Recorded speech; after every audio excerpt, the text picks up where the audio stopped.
Hi, ladies and gentlemen, lovely listeners. I'm Caleb Lamte, your host for the Young and Old podcast.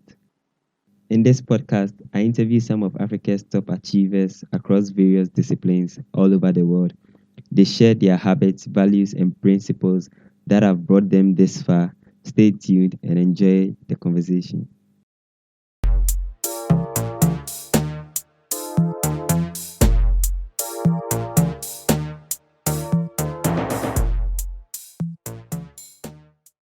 Our guest for today is Jennifer Baffour-Awuah, General Manager of Anoah Mothercare, a renowned mothercare in Accra, Ghana. She talks about her life in Ghana before moving to the UK.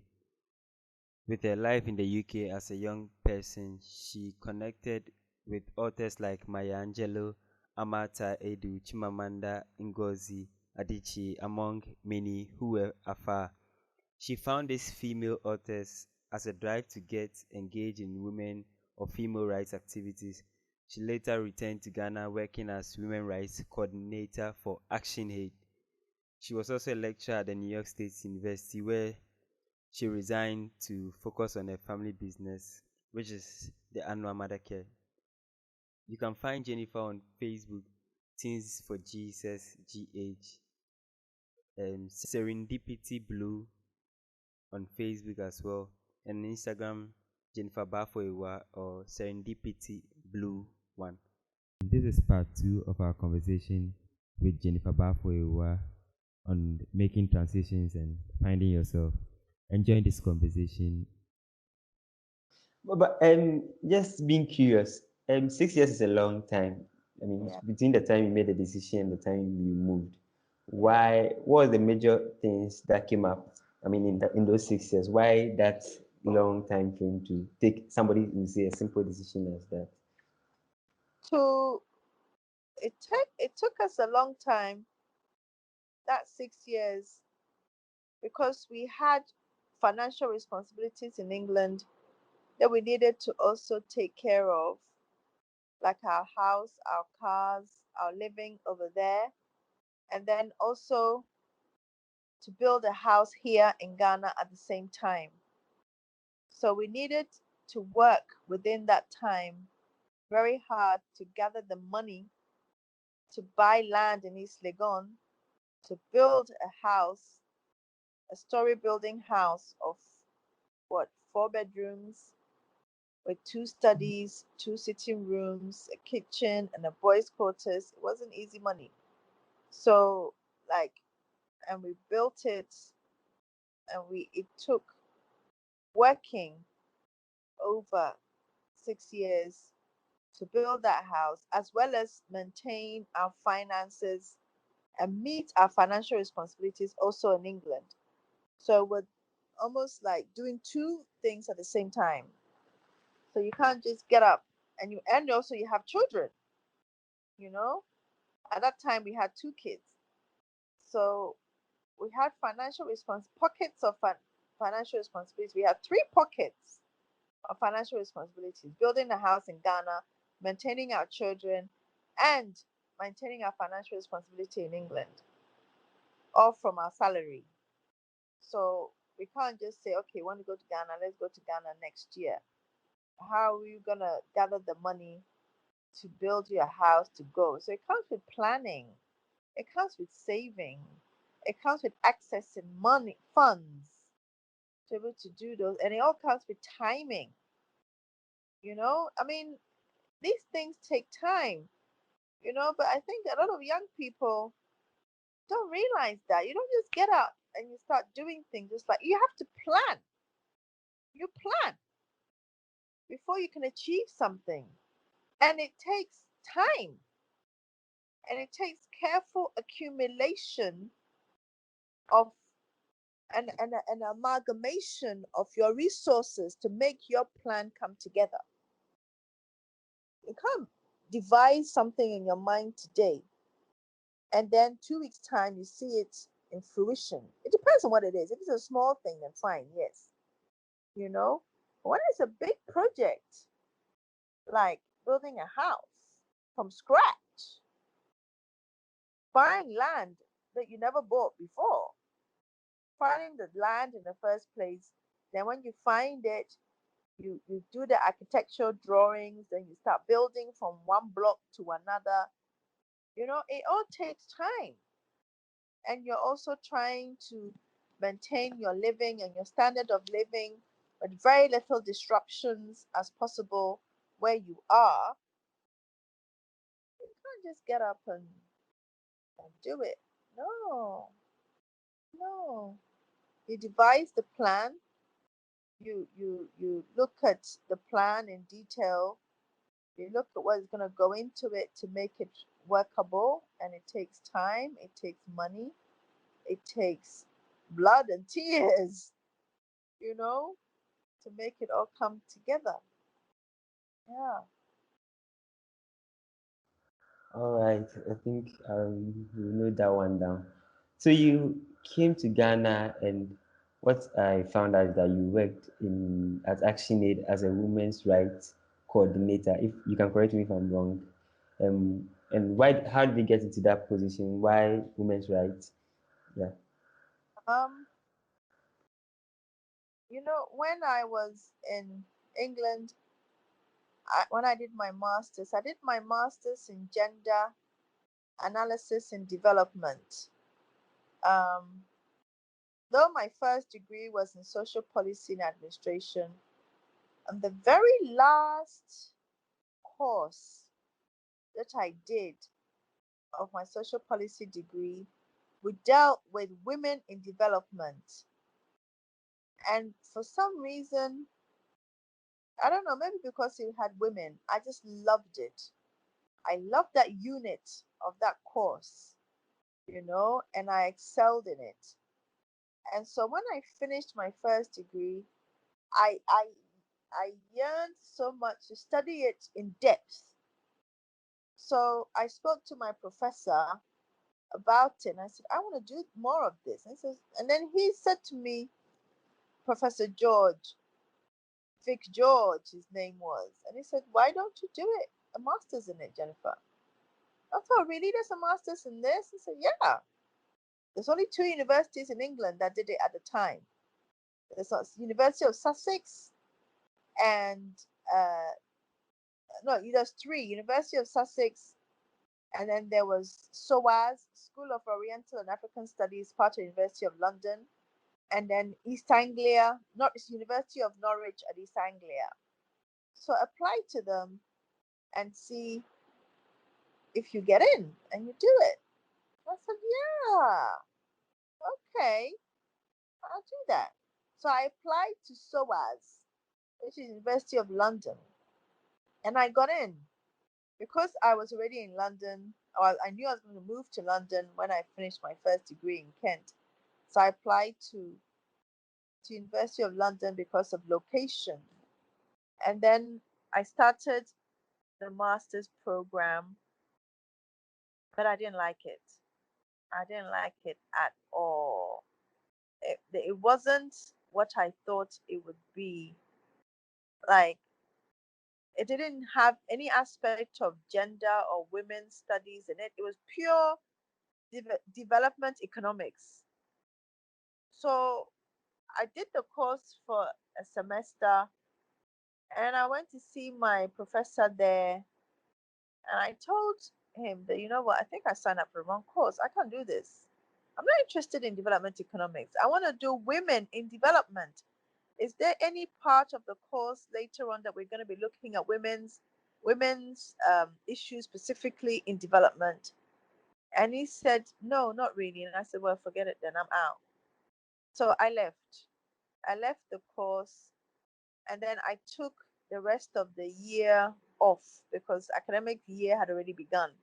Then I applied to University of East Anglia and to Sussex. Sussex bounced me, but East Anglia accepted me. So I went to Norwich and did the course there. And the course was heavily gender, and that's what I loved and that's what I wanted. So it really met my requirements, you know. So I did that for a year. It was a year's master's program. At that time, UK did a year's master's program. Now they do 2 years. They've extended it to 2 years. But Yeah. before, all master's programs was 1 year, from October to October, a full year, you know. So I did it in a year. And then after, I just kind of shelved it. I did it purely out of interest, not because I wanted to work with it. I just shelved it and thought, yeah, I've done it. That's it, you know. And then I started working with the local government using my first degree and worked in local government and carried on working. Then I decided after that oh no, I want to go back to university. I want to train as a social worker, as a professional social worker. So I went back to university again and did my professional qualification in social work. And that took 2 years. Then I became a fully qualified social worker and I practiced social work, working in different fields, children and family, and I think in mental health for a little bit. Yeah, until I left England and came to Ghana. So when I came to Ghana, before I came to Ghana, I had secured a job. I did a telephone interview with a women's organization here in Ghana to work with them as their project coordinator. But unfortunately, when I got to Ghana, as it happens, the funding that they thought they were going to secure to be able to pay me, they didn't get the funding. The NGO didn't get the funding, so they couldn't employ me. So I was in Ghana basically, and I didn't have a job. I came to Ghana on a promise of a job, but when I finally got here with my kids and everything, I didn't have a job. So I was rather frustrated. So I just started finishing off my house, really, helping the workers. I'd go to site every day and I help them finish my house. So I was in the process of finishing my house when a friend of mine called me and said, "Oh, Jennifer, I've seen a job advertised in a graphic that I think you can do. ActionAid is looking for women's rights policy advisor."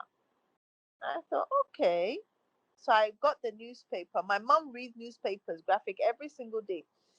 So I went to her house and I was staying with her, in fact. So when I went home, I asked her for the back copy of the graphic newspaper, I think for a couple of days prior. Then I looked through and yeah, there was the advert. So I called the phone number. I went by, I picked up the application form, I filled it out, I sent it in. And I got called for the interview. And then I got the job as women's rights. And it fitted in with my master's because that's exactly what I had learned about. So it was very um it was very fitting. But at the time when I started working the job, then I realized how little I knew about the Ghanaian context, in terms of women's rights and women's position. So I had to quickly learn on the job women's position in Ghana, like the issues, the intricacies, I knew the theory, but I didn't know the practicalities of women's position in Ghana and their rights. So I had to quickly get up to speed, and the laws and all that. I had to learn all that. But it was interesting. It was interesting working with ActionAid. I think I worked with them for about 3 years. Yeah, 3 years, and then I left. Yeah, so it was good. I liked it. Okay. So, did you start Anoah Mother Care immediately after leaving ActionAid, or what was the gap? What happened in that gap before starting Anoah? No, I didn't start Anna Mother Care straight away. What happened was when I left ActionAid because my mom got ill. Um, She had developed a serious back problem and the lower spine, and she went to have surgery on her spine, and she had a metal rod put on her back. And so because of the operation and her recovery time, which took like a while, she needed some support at work. So she needed someone to be there managing the business and to oversee what was happening, especially during the time that she went for the operation. So with what was going to be required of me, I had to leave my job. I couldn't take that length of time off as annual leave. I had to stop my work with ActionAid and go and work with my mom to help her out. And it's a family business, so I mean, why not?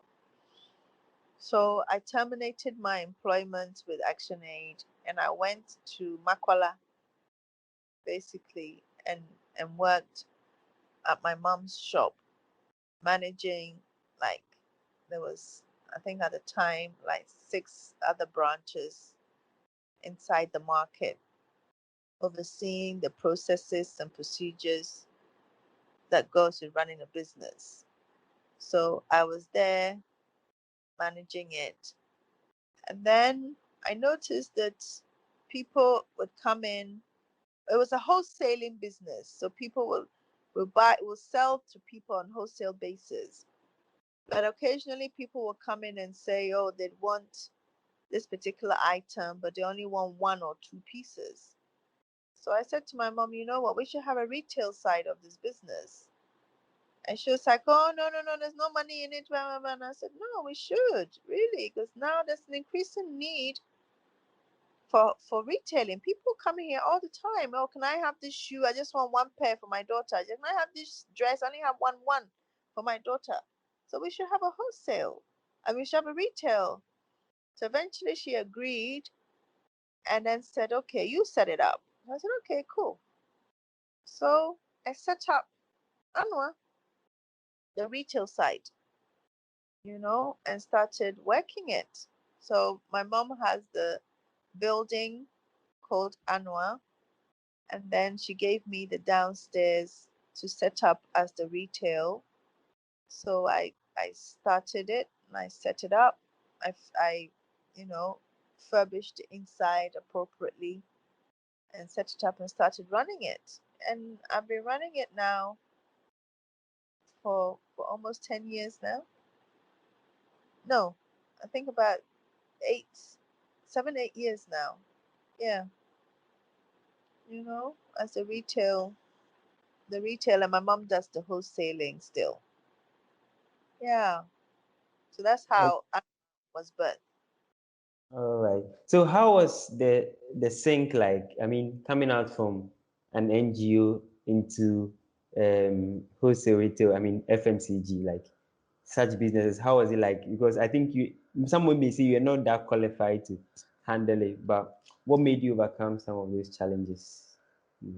Before I mentioned to you that I've always had selling in my blood, to the extent where even when I was in England, I wanted to work. I Yeah, wanted to offer my services at a young age in exchange for money. yeah, When I was growing up in Ghana, I always had a desire to sell. That's what we grew up on. We'll sell bread, we'll sell donuts, we'll sell sugar cane, we'll sell chicken, we'll sell the eggs, we'll sell support, the sponge, um, we'll sell rabbit, whatever we could get our hands on in the market, we will sell. So selling to me, I don't really care what the item is, what the product is, I will sell it. Just have to know how to package it. So selling to me was not uh, uh, new. You take your cost price, you add your charges, you add your profit, you sell. It's very simple. It's not rocket science, you know. So for me, I loved that simplicity of trading, of selling, of interacting with people. Sometimes you have to cajole them to buy. I loved I love that. Yeah, they can be very annoying to customers. Some customers are really annoying. Like on the whole, like customers, a lot of them are very friendly and good natured, just like you. I'm also a customer when I go to someone else's shop. You know, so like I like interacting with them, and the art of it is not that difficult. And running a business, you know, you have now it becomes more complicated when you're running a business as opposed to just selling. Because when you're running a business, then you have to now think about taxation. You have to now think about your responsibilities financially, to other employees that you're working with. You have to think about health and safety. You have to think about annual leave when it's a business.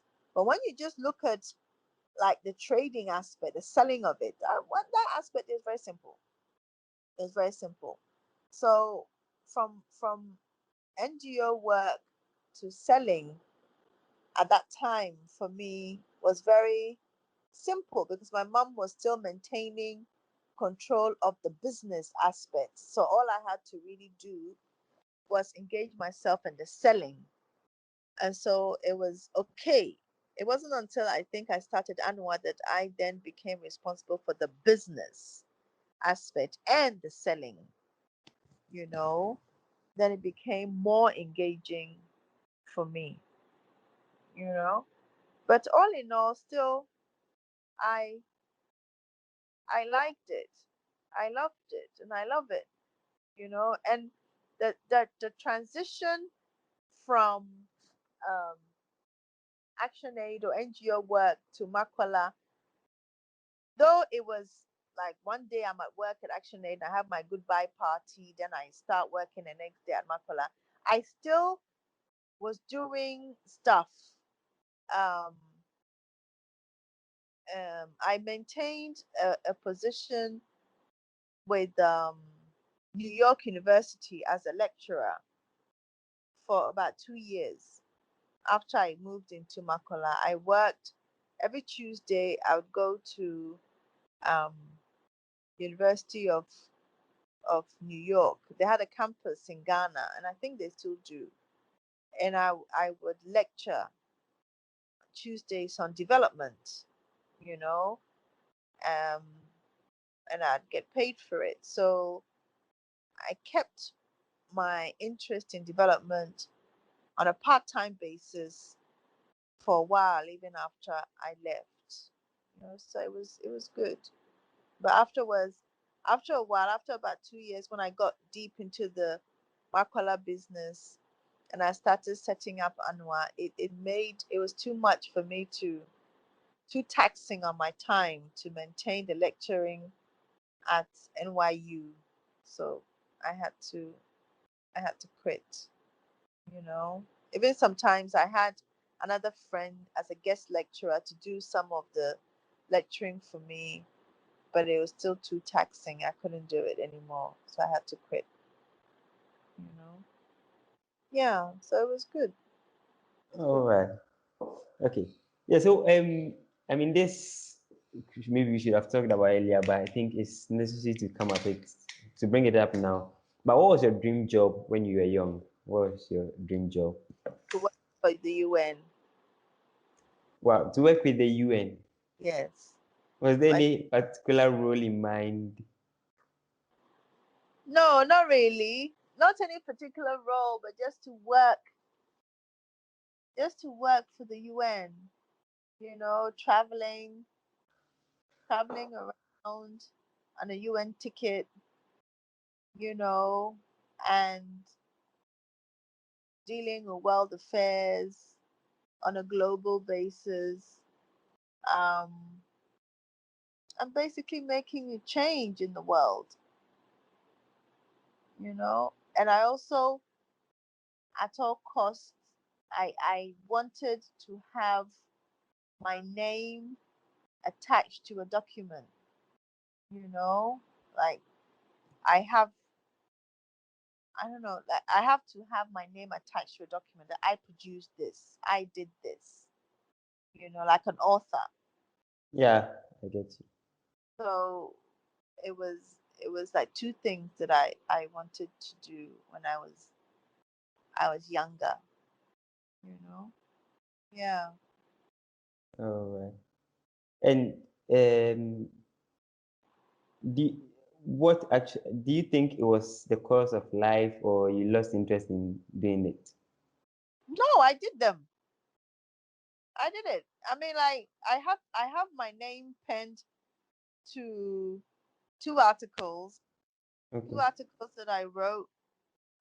One was a consultancy job that I had when I was in London. When I finished my masters, I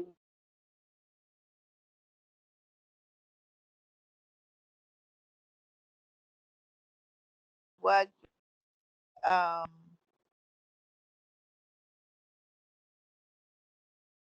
I I worked with that NGO, and we produced, as a consultancy, we produced a directory of African women practitioners in development. You know, and my name was listed in that. So I had my desire come to pass. And then when I was working for ActionAid, I had several articles that I wrote that both on international level and on Ghana level that have my name attached to them. So for me, I achieved one of my aims, you know. And then in terms of working for the UN, I didn't work for the UN, but I worked with the UN. When I was working with ActionAid, I very much worked with UNFPA. We did a lot of project, a lot of work together, So UNFPA was one of my partner organization. In fact, we collaborated on 16 days activism. They funded my activities for 16 days activism and other activities. So I worked very closely with UNFPA. And as for the traveling aspect, I traveled a lot with ActionAid. I went all over Ghana. My God, sometimes it was too much. I didn't even want to go.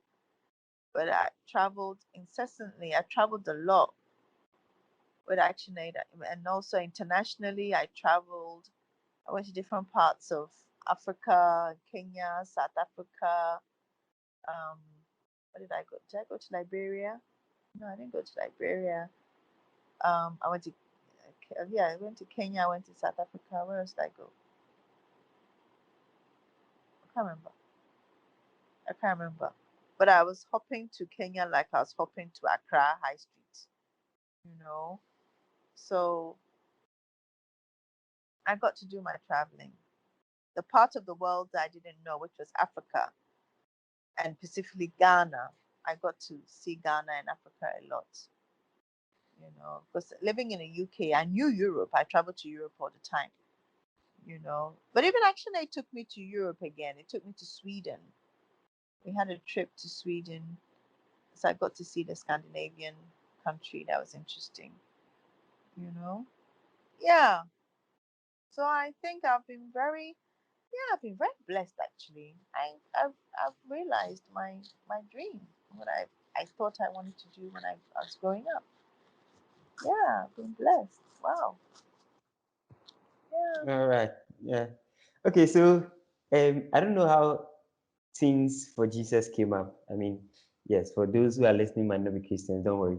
This is one of the things she did for young people. But how did that come up? What happened? And I mean, Things for Jesus came up, Pairs of His Grace. A little backstory on that. Um, Tears for Jesus came up as a result of my encounter with God. I think growing up, I'd always been a church goer. My grandma was a Christian. My grandma in Ghana, my maternal grandma was a Christian and would take me to church every Sunday. But I went to church because of the ice cream. And at that time, I think we had Fandango or something. You know, I didn't go to church because of God. I mean, I went to church because of what I got at the after church. So I'd follow her to church because I'll get ice cream. And then when I went to England, I hardly ever went to church except maybe on on Christmas um, or Easter. But most of the time, I wouldn't really go to church. Sunday was a day of relaxation or rest to sleep because I'd be working from Monday to Friday.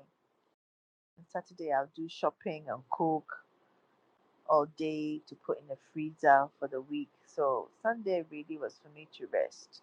So Sundays, I hardly ever go to church except occasionally. So when I came to Ghana, it was like Sunday will be our class, sorry. Sunday everybody's going to church. And like, hey, Krum Kakra, what is this? Sunday you got morning, you don't get anyone to hang out with because everybody's gone to church. So I started going to church. But once again, I was a church goer. I wasn't like a believer.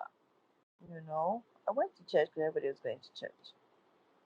And then I think um it was what 2010, yes, 2010, yeah. But I've been going we moved here in 2005, and I've been going to church at ICGC.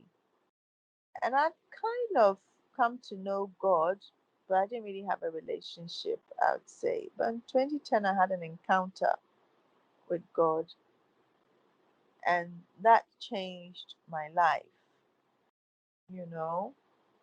And I think from that encounter, then I became a believer and born again.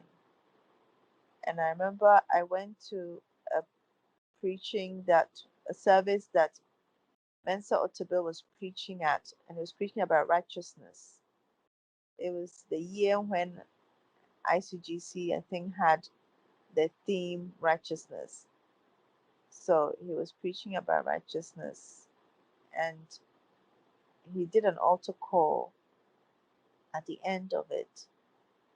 And I gave my life to Christ, and I've never looked back, and then I just, I dreamt one day, and before I slept, I asked God what I could do, because I realized that he had done so much for me without me even realizing that he was walking with me all the time that I was alive, you know, and so I felt so indebted.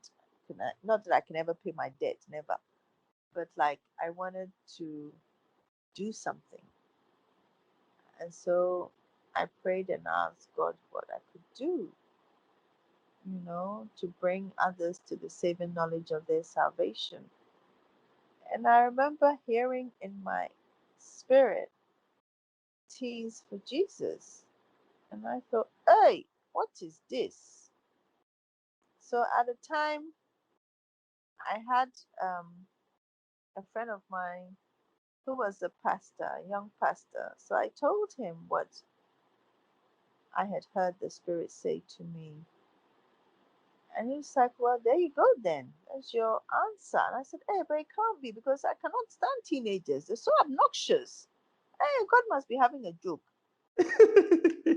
No, no, teenagers, yeah, I don't like them all. Why do I do babies for Jesus? I love babies, but teens, dear, oh my God. Happy, Mm. happy. Oh, so well, there you go. You have got your answer, so go and do it. So I said, hey, what should I do? So I started thinking it out, praying some more. And then slowly but surely, the whole plan just started unraveling. You know, it started unraveling. I should do a conference. What do teens need to know? I should do a conference about the standard of behavior and the standard of conduct that God expects from young Christians, especially teens. So I started, and then I did it, and then it kind of grew from there. You know, yeah. But it was all because of an encounter that I had. Yeah. You Wow. know? So what was the future for that for Teens for Jesus? What do you see in the future? How is it going to be? What form will it be taking? Um. Well, I don't really know. It's God's thing. So wherever He wants to take it, we will follow. Um. Well, it didn't happen this year because of COVID.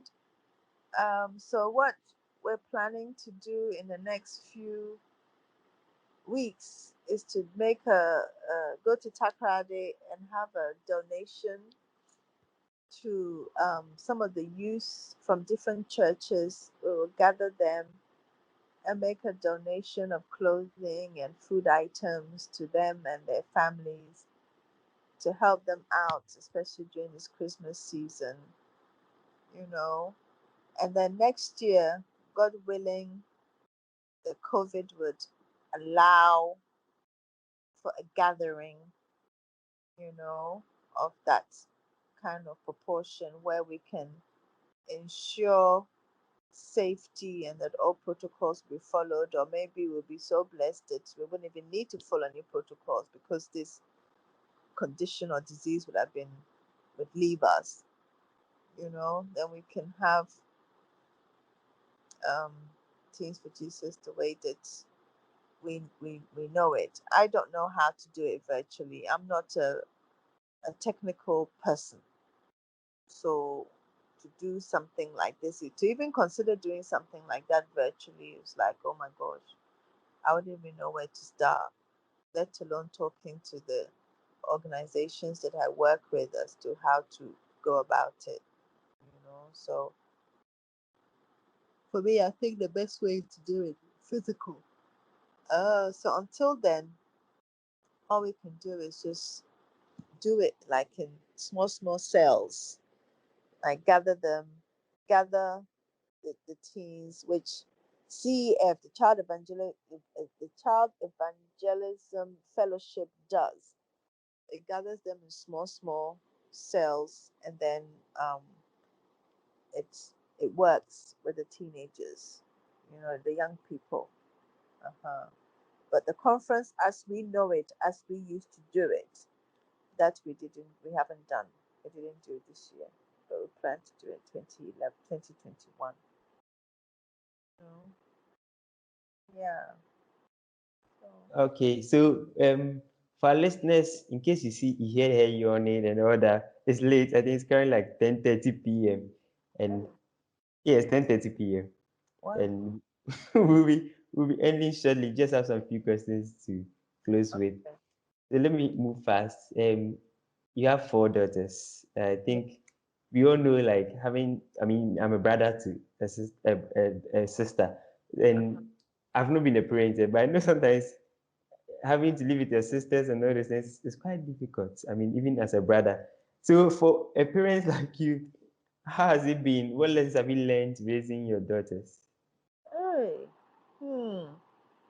No be easy. Oh. Uh, I keep telling my kids that they should forgive me, because this job doesn't come with a manual or an instruction book.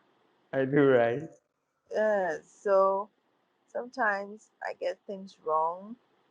I make mistakes, but I am fortunate to have kids that when I make mistakes or I get things wrong, they correct me. And when they correct me, I'm humble enough to say, "Oh, I'm sorry, I got that wrong. Let's try again. I didn't mean to hurt you. Please forgive me. Let's do this again." And even mistakes that the older ones feel that perhaps I was too harsh on them when they were growing up. But now with the last two, I'm not so harsh. I apologize to them that I'm sorry. Maybe I've learned certain lessons that maybe with you I could have done differently.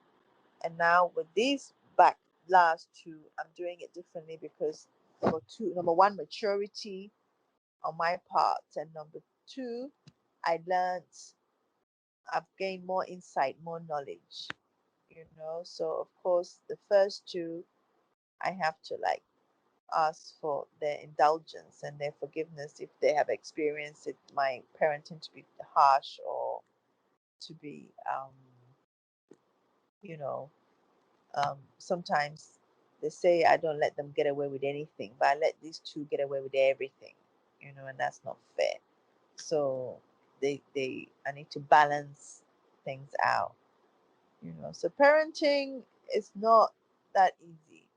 At the moment, in my Bible study group with my one of my girlfriends, we are reading a book of Proverbs and studying it for wisdom, especially with parenting, because this is a book that was written by David for Solomon.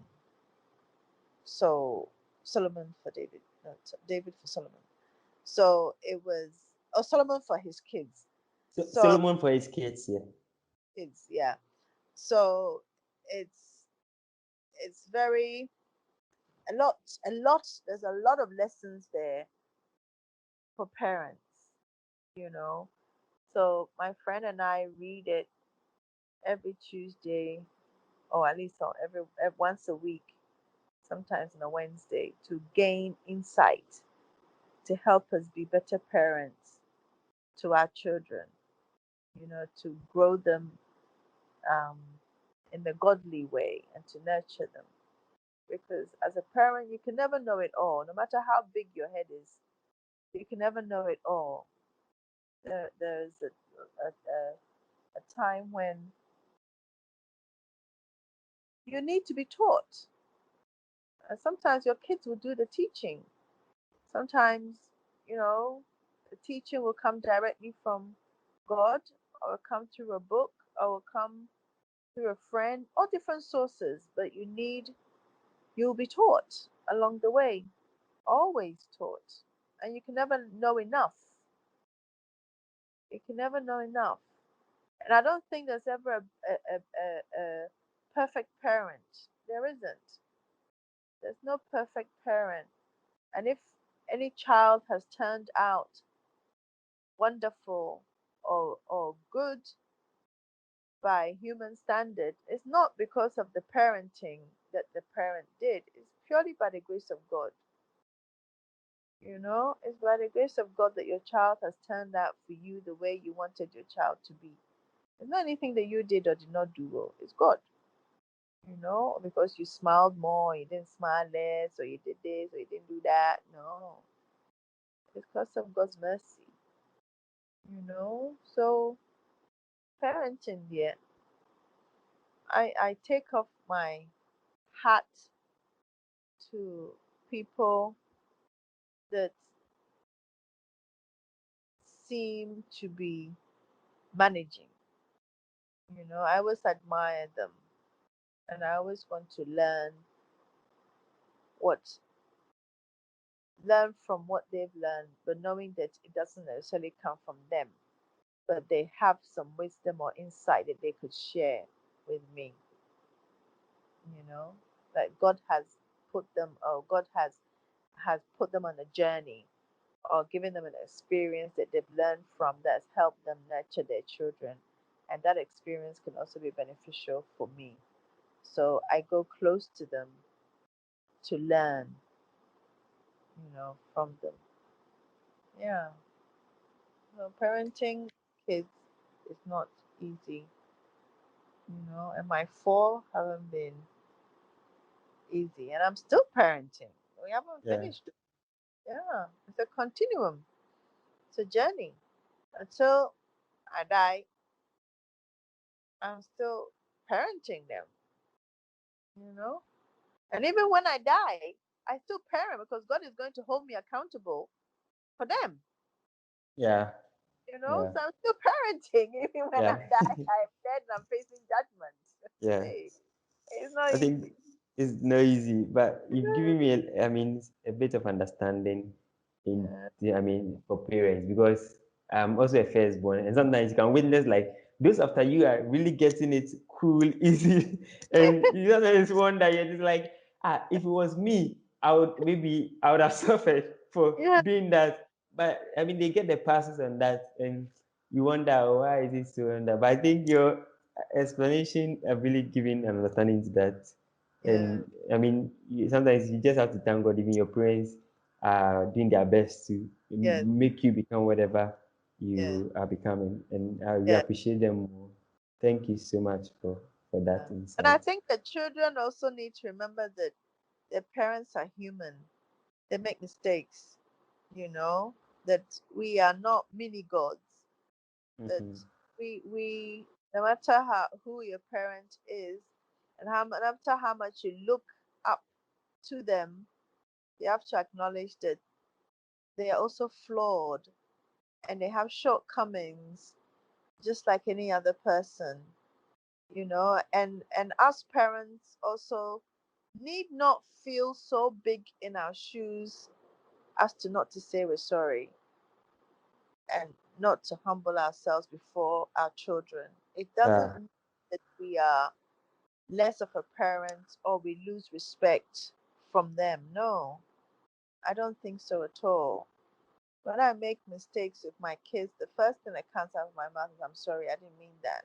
If I hurt your feelings, maybe I didn't say that right. Maybe that's not what I was trying to say. I was trying to say A, B, C, D, E, and then they'll be like, it's okay, mom, I understand. It's okay, but some parents will just be like, what is your issue? Move, but no, I think as I've grown, I've come to realize that my children are individuals, you know. They're individuals with a set of opinions and feelings that are just as valid as mine. So I need to respect that, you know. Yeah. So that's that. I see. Okay, so what's your motivation in this? Like, what keeps you motivated? Having all the challenges, sometimes dealing with your children, dealing with work and personal life and all that. What has been your motivation in all this? God, my faith has kept me motivated. There are days when, especially mornings when I feel low, mornings when I feel like, oh God, this is too hard, or when things are going wrong and I have so many challenges in my life at one time, I think, hey, wait, dear, not be easy, you know? And then I just look up. I look to the cross. I look up at God and I think He says I should count it all joy when I go through trials and temptations. And He tells me that even through the fire, He's with me. Through the storm, He's with me. That He will not leave me, will not forsake me. And then He tells me that, oh, I should be anxious for nothing, but with prayer and supplication, I should make my request known unto Him. So when I remember that, and I remember Jesus saying, there will be trouble, there will be trouble, So when I remember those verses, then I say that, well, Otilo, there we are. The trouble, the trials, the temptation, the times, Mhm. they are guaranteed. Mm. They are there. Okay. But through it all, God is teaching me endurance. And endurance builds character. So Yeah. to learn. Yeah. And I must increase my faith and I must increase my trust and know that, these trials and temptations and difficulties and hard times, they are for a purpose, you know?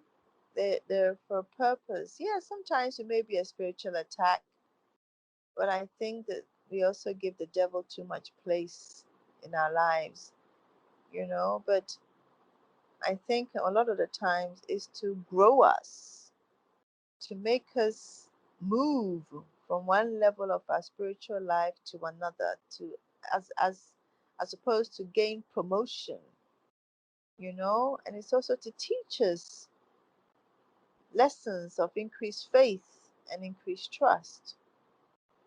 So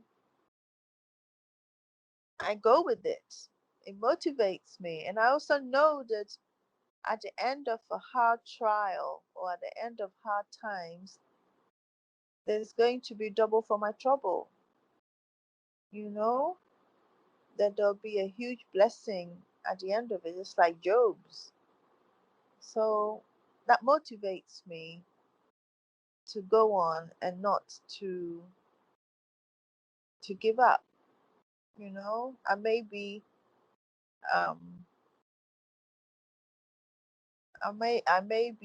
um what's the verse? Oh, there's a verse in Corinthians that says, "Well, I'm hard pressed, but I'm not Yeah, but crushed." not crashed. Crashed but not destroyed. Yes, Um, something. Let me check it out.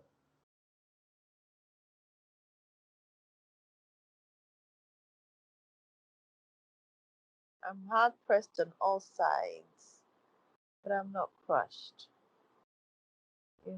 I am something, but not despair. I'm not in despair. You know. Um, I think it's in Second Corinthians chapter 4, verse 8 to the verse 9. yeah. Yeah, and I'm opening the scripture.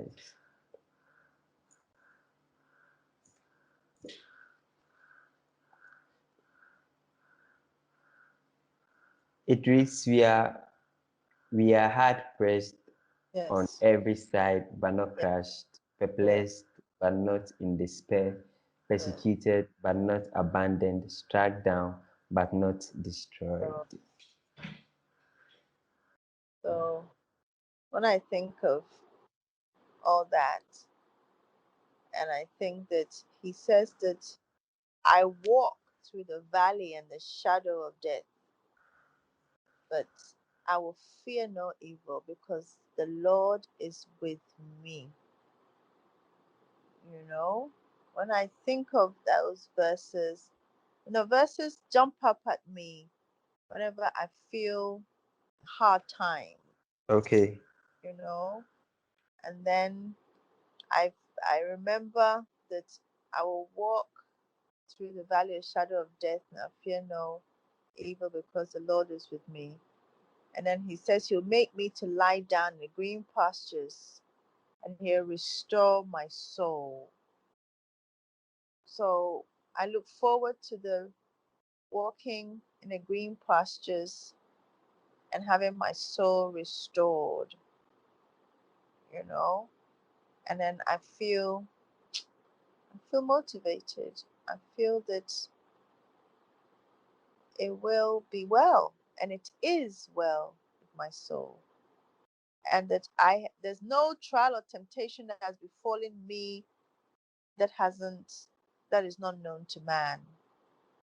You know, it's I'm not alone in this. Look at what the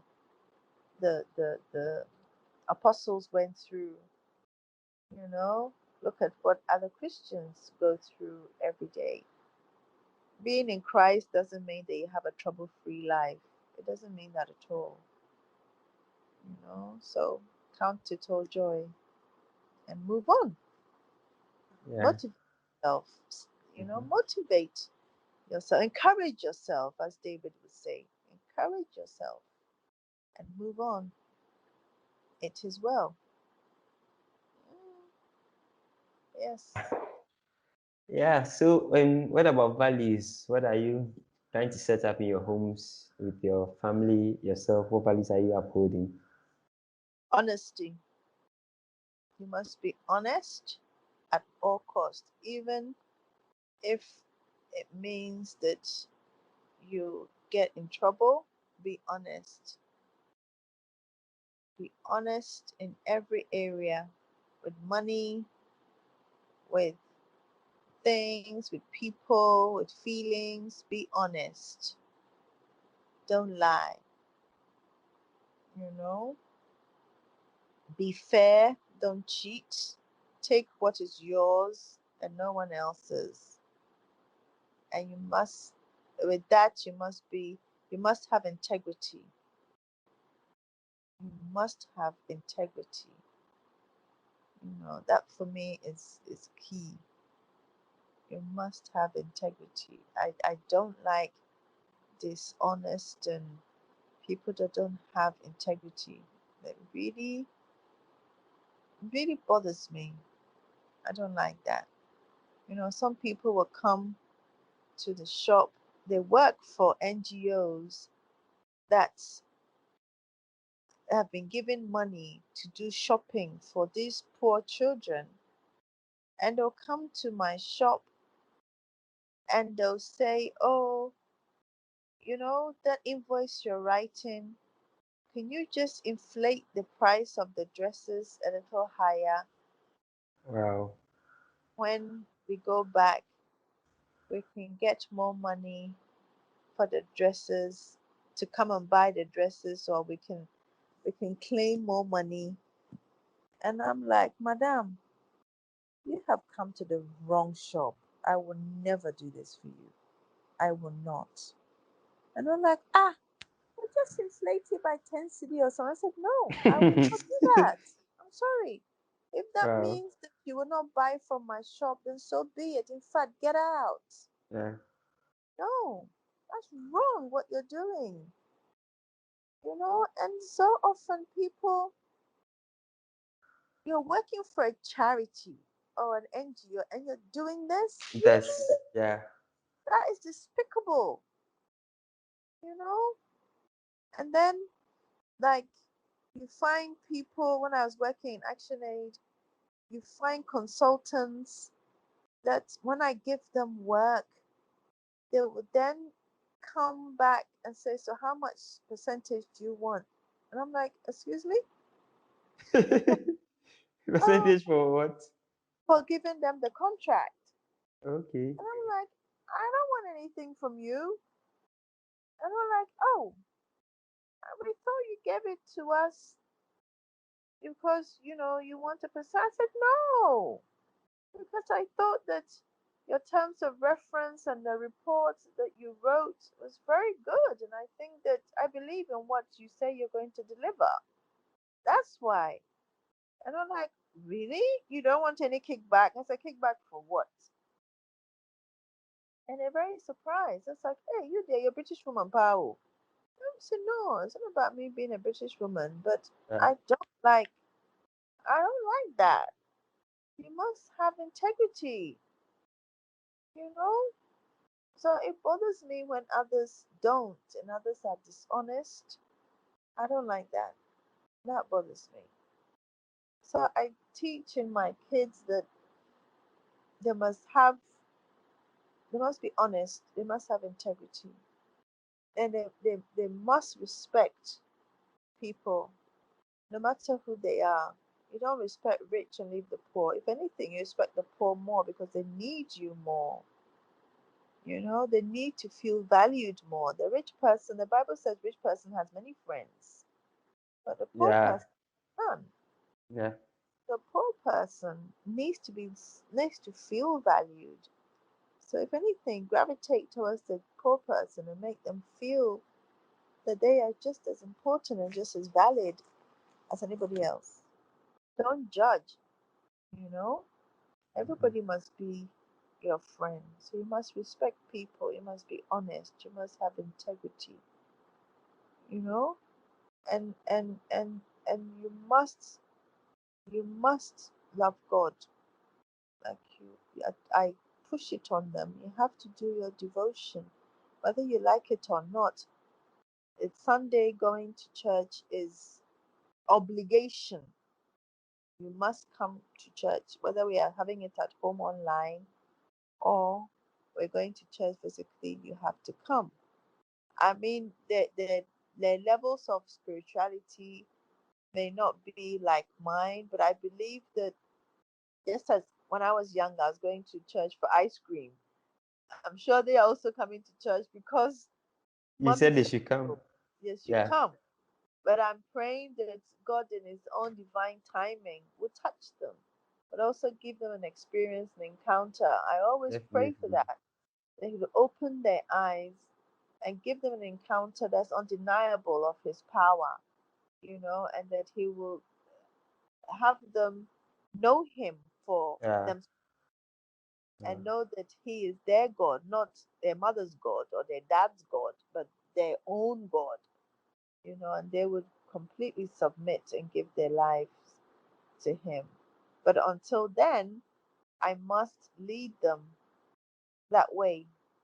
I must lead them on the right path. So I lead them and I water them, but the increase will come from God. He's the only one that can do it. I can't do it. He has to do the increasing, but I water, you know. yeah, So my values are, respect, honesty, integrity, um, valuing people all the same, and loving God. Yeah, yeah. Those are pretty solid ones. And I think it's necessary. All is necessary for everyone. I think everyone should have these values. Yeah, I don't think you can take them out. I don't know. Maybe you might not love God, but it's important. It's yeah, just a matter of time. Maybe yeah. you know which one or why it is so. So please, what do you do on your leisure times? What do you do personally in your leisure times? In my leisure time, I like to socialize with friends, talk on the phone, or have social gatherings or functions that bring family and friends together. Um, I also go for walks. Um, I will watch Netflix. I watch Netflix. I like watching movies. Okay. So I watch Netflix. We have a Netflix um, movie night in my house every Friday with the kids. We have popcorn and ice cream. Mm-hmm. We all gather. Everyone takes turn to pick a film for the week, and whether you like it or not, we all watch it. Whenever it gets to my turn, and I choose a Christian-based film, everybody moans, but everybody moans. They're like, "Oh my God, My God, she's I'll pick bringing like." Christ into this. Face like potatoes. And like, oh my God, mommy, we have to watch this. So yes, it's my turn. So I have the prerogative to choose what I want to watch. So That's everybody so. like it or not, we're watching this. It's like, oh Yeah. gosh. But we watch it. Um yeah, so we do that. We also as a family, I like us going out. Go out, um, maybe just sit at some poolside and just relax and talk to one another. I have a garden in my house, so I like gathering the kids and say, let's go downstairs and let's just sit in the garden, especially now during the COVID time, and just sit in the garden and just put all our devices away and let's just converse. Let's talk to one another, you know? So we do that. Or we go to the atomic playground And then Legon Gardens. yeah, Legon Gardens. We play, we talk, we sit. Yeah, just walk around. Yeah. So my leisure time is about connecting, really, connecting with my friends, with my kids, with my family. Uh, Reaffirming my relationships. Yeah. Great, great. And I think I don't know why this might be a difficult question, depending on how you see it. But what's the definition for success? What's the Definition definition? for success. Yes, for you. Oh, definition for Or success. who be probably the third person to come in mind in human form as successful to you? Who would be the what? Sorry. The third person to come in mind as successful for you. The third person. Yeah, the third person. What do you mean the third person? Who's the second person then? Maybe the second person could be let's say God. So that's, I mean, Jesus Christ. So I mean, as a Christian, I'm sure that could be a solid one because it was also in human form. The second one could be maybe a close relative. So let's say Oh, if you had to choose out of the norm, people who might be your third, oh, okay. So a human being. a human being, yeah. I can't say anybody specifically, but what I would say is anybody that is walking in their purpose, according to the purpose and the will of God for their life, that person is successful. So if the will of God is for you to walk and be a mother or a housewife, to nurture young, curious minds, to grow them and to have them be what God intended them to be in life, that is you're successful. That's your purpose. That's your plan. That's your destiny. And if you're achieving that, then you're successful.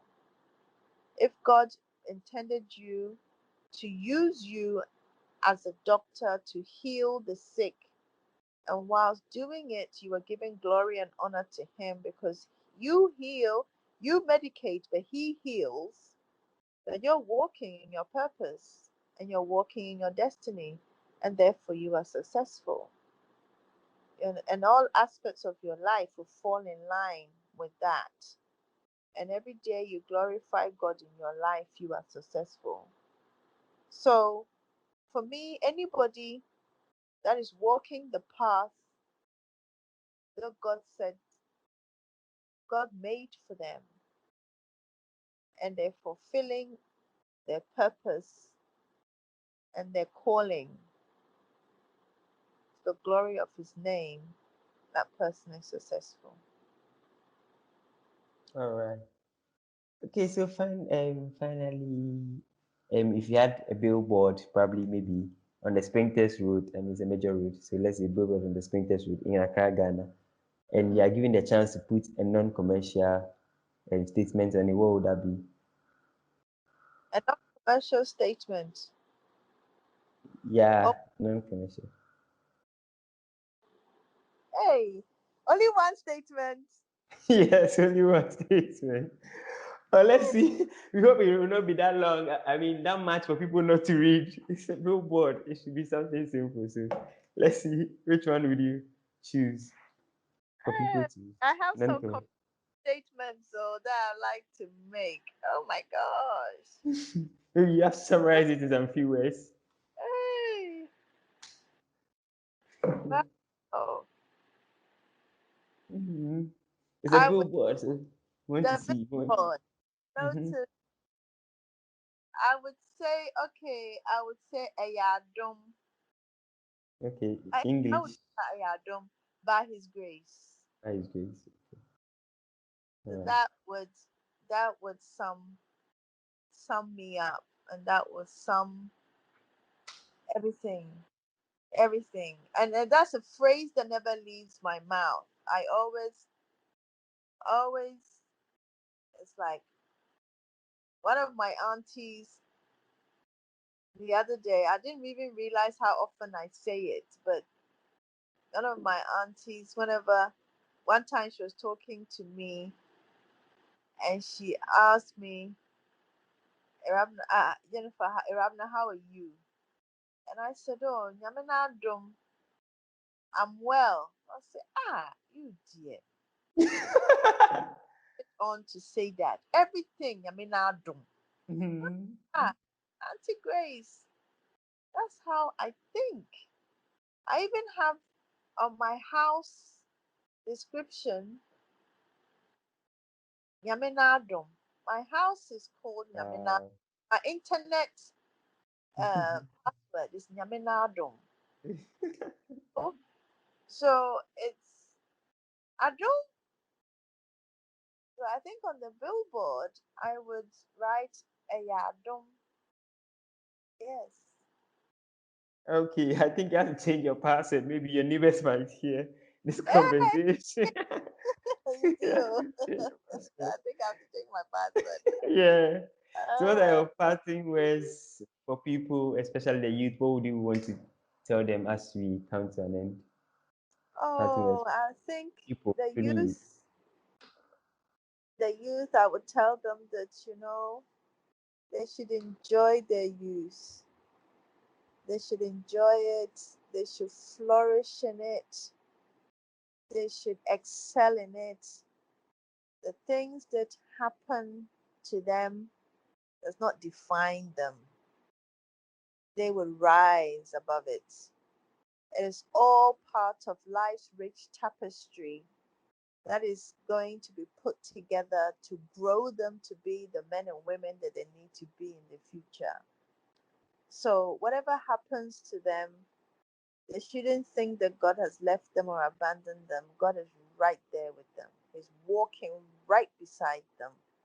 There are times when they can't go on, He will carry them. There are times when they can go on and walk, He will walk beside them, you know? So they should, when bad things happen to the youth, I look at my teens, like I'm going through teens with my third born, and I've been through teen stage with my older ones. And when bad things happen, they get all frustrated or angry. It's like, oh my God, the world has come to an end. You know? No, far from it. Bad things will happen. Good things will happen. Not so bad things will happen. Not so good things will happen. So things will happen. Friends will come, friends will go. Concern will be had about you. You get negative thoughts and feelings from people. People will hate you. People will like you. You might go somewhere, have no friends. You don't fit in. People think you're weird. You have low self-esteem. You have low confidence. You're finding yourself that you're not quite sure who you are. You're having issues at school. Academically, you might not be succeeding, the way that you want, but it is not the end. It is not the end. Keep pushing on. Don't give up. Each day brings you new opportunities. It brings you um, um, new opportunities New to get things experiences as right, new well. experiences to get things right. To remember that it is well and it shall be well with you. Yeah. It will be well. It is all part of life's experience, the rich tapestry of experience that you need to grow you to be who God wants you to be. Without those experiences, you will not have a journey, you will not have a history, you will Yeah. not have a testimony. You Yeah. need those things, you know, and those things is what will give you a story to tell.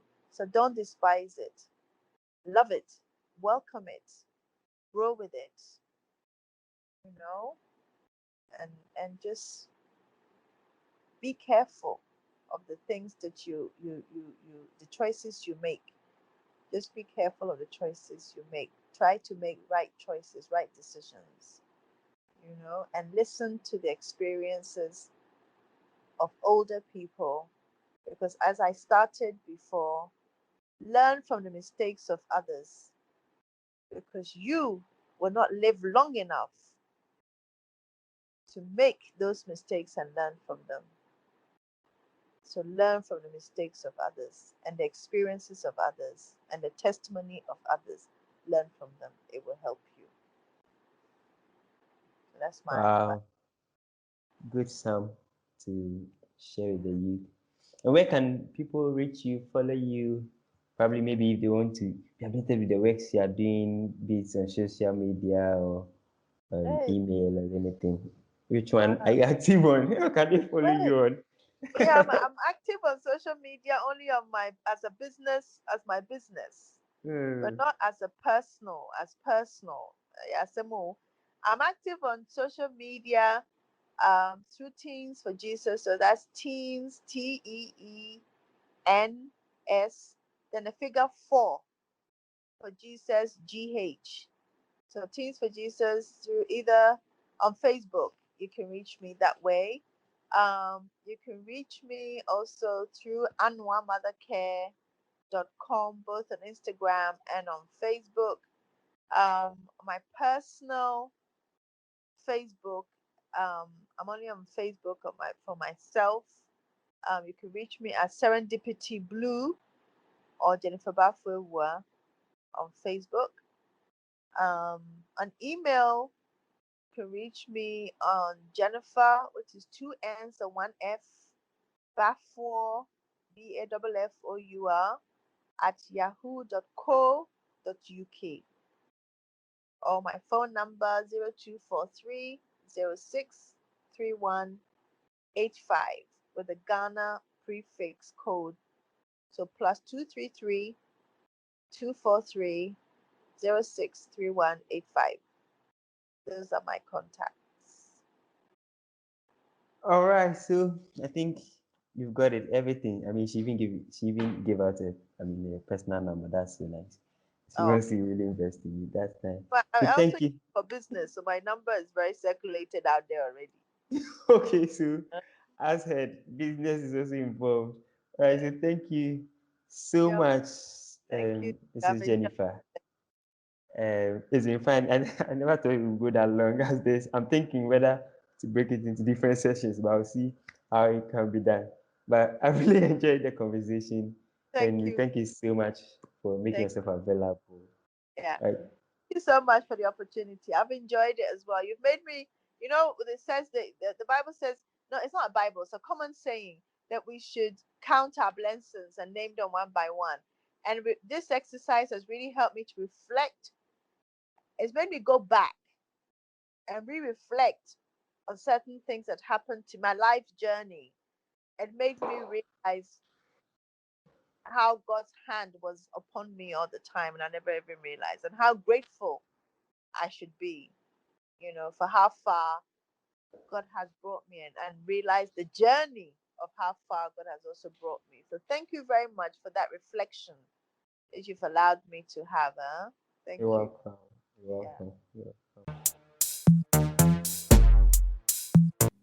Hey guys, thank you for listening to this episode. Hope you enjoyed it. We promise to bring you new episodes weekly. Subscribe on the various platforms you listen to this podcast on. You can follow us on social media, Facebook, Twitter, Instagram at The Young and Old, and on YouTube at The Young and Old Podcast.